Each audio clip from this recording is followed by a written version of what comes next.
खूब निके रहू आ जते दर्शक जुड़ल छथि सब गोटे के अभिवादन, स्वागत, अभिनंदन आ प्रणाम। जी चाचा, अहाँ तो पहचान के मोहताज नहीं छिए। पूरा मिथिला, पूरा हिंदुस्तान, पूरा वर्ल्ड जतऽ मैथिल समाज छथिन अहाँके चिन्है छथिन। लेकिन हमर पेज के एकटा मुहिम छै जे किछु बिछड़ल साथी सब छलखिन जे मैथिली नहीं सुनै छलखिन, मैथिली नहीं बजै छलखिन, हुनको सबके पेज के माध्यम से हम जोड़े कोशिश करलिए। एक बेर अपन स्टाइल में, अपन अंदाज में पूरा मिथिलावासी के अहाँ पर परिचय दऽ दैतियै। हमर नाम है कुंज बिहारी मिश्र। हम 42 साल से मैथिली के सेवा कर रहल छी। 10 साल के उम्र से गीत गाबि रहल छी आ मान अपमान सम्मान के सेकेंडरी राखि के मां मैथिली के सेवा कर रहल छी। जी जी। चाचा जी, अहाँके गाम कतऽ छै?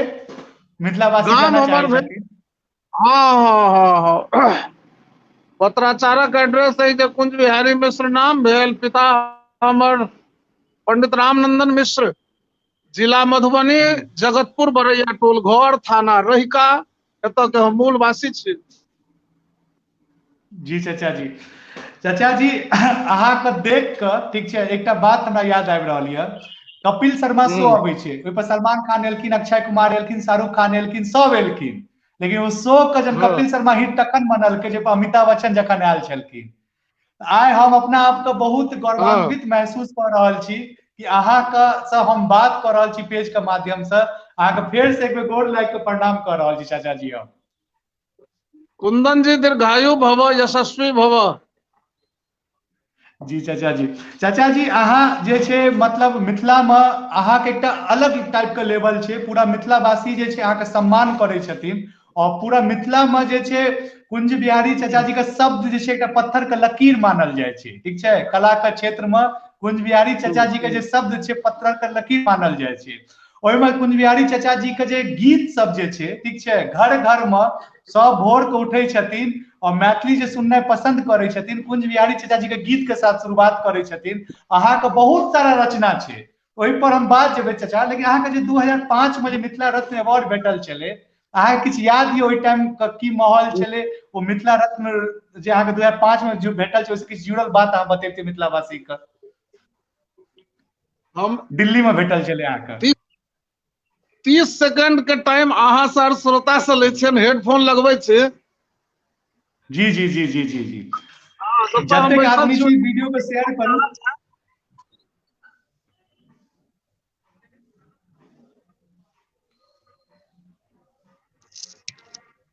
आब कहल जाय। जी चाचा जी, आब हेडफोन लागि गेल छै, आवाज बढ़िया अहाँ सुनि पाबि रहल छियै। तऽ चाचा जी हम हाँ कहऽ हाँ। चाहै छी 2005 में अहाँके मिथिला रत्न दिल्ली में भेटल छलए, ठीक छै। हाँ। तऽ ओ जे ओकर किछु याद जे छै अहाँके किछु शेयर करऽ चाहै छी जनता सबके। 2005 हम शायद दूसरा या तीसरा क्लास में हेबै, ठीक छै। ओहि टाइम अहाँके मिथिला रत्न भेटल छलै, ठीक छै, और बहुत सारा अवार्ड भेटल। लेकिन स्टार्टिंग ओहिसँ किछु याद अहाँके हम जानऽ चाहै छी, 2005 के याद। हाँ। तो 2005 में दिल्ली मावलंकर हॉल में कार्यक्रम छलैया जी और विद्यापति सेवा संस्थान दरभंगा के तत्वावधान में छलैया। जी राजकुमार झा जी ओहि समय में पुलिस के बहुत पैघ अफसर छलाह है दिल्ली में। हुनकर जी बहुत सहयोग और दिल्ली वासी के बहुत सहयोग रहलनि।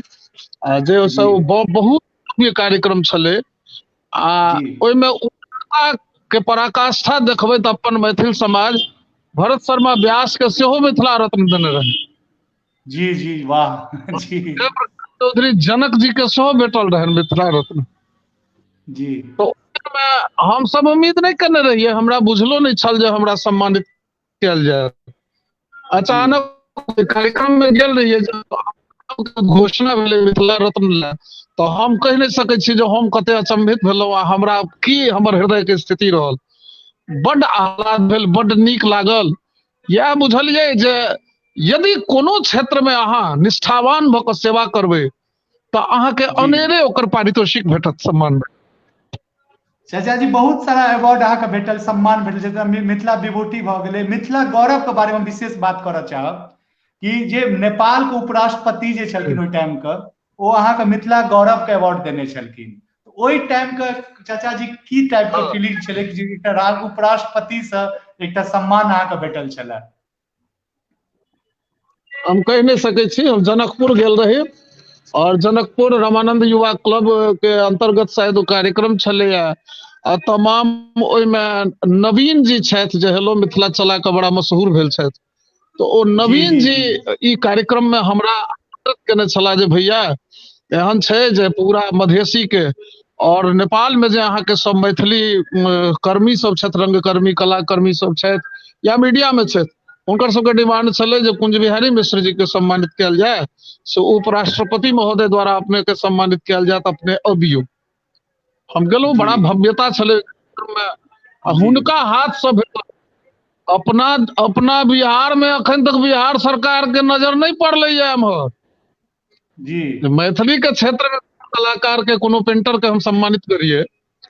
आने इंडिया गवर्नमेंटे तक के मिथिलांचल के बड़ नेता छथि, बड़ व्यवसायी सब छथि, ब्यूरोक्रेट सब सेहो, किनको एम्हर आवाज नहीं उठबै छथिन। लेकिन हमरा खुशी भेल नेपाल के उपराष्ट्रपति झा जी जी हुनका भेटल तऽ हमरा बहुत संतोष भेल और ई भेल जे शायद हमर साधना के दिशा सही जा रहल।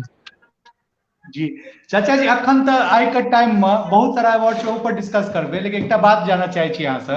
अखन के टाइम में बहुत प्लेटफॉर्म छै, आदमी यूट्यूब पर गाना बना के डाल दै छै, जकरा कोनो मतलब अथियो नहीं छै, बिना म्यूजिको के गाना डाल दै छै। तो चाचा जी, आइ से अहाँ 41 वर्ष पूर्व अहाँ मिथिला में संगीत के क्षेत्र में एलियै, ओहि टाइम में की दिमाग में चलै छलै? और ई तऽ कोनो यूपीएससी या ग्रुप डी के एग्जाम नहीं छै कि क्लियर कऽ दियौ अहाँके जॉब पक्का भऽ गेल। ई एकटा एहन क्षेत्र छै में दिन प्रतिदिन कंटिन्यू मेहनत करऽ पड़ै छै, तखन आदमी मार्केट में बनल रहै छै। तो आइ से 40 साल पहले अहाँ अपने के केना सोचलिए कि हम सिंगर बनबै? अहाँ के जर्नी पूरा नानी कहानी पेज के नाम छियै, आइ पेज के नाम भऽ गेलै कुंज बिहारी चाचा के कहानी, तो कहानी पूरा मिथिलावासी अहाँ से जानना चाहे छै। बहुत लंबा कहानी छै। जी जी चाचा, कनी शॉर्टे में बता 40 दीजिए। साल के कहानी कह में कम से कम 40-42 घंटा तो लागत छै, लेकिन 40-42 मिनटों हम नहीं चाहे छी जे लागे, चूंकि तमाम श्रोता के समय बहुत कीमती छन। नट जी सेल जी में ई जी कही जे हमर पूज्य पिता पंडित रामनंदन मिश्र सरकारी जॉब में छला जी और संस्कृति के रक्षण, संस्कृत के रक्षण, परंपरा के रक्षण, सांस्कृतिक वस्तु के रक्षण संरक्षण, संत महात्मा जी के रक्षण, संस्कृत भाषा के विकास, गांव में शैक्षणिक व्यवस्था, एहि क्रम में समाज सेवा के ध्यान में रखैत हमर पिताजी जॉब छोड़ देलखिन 77 में।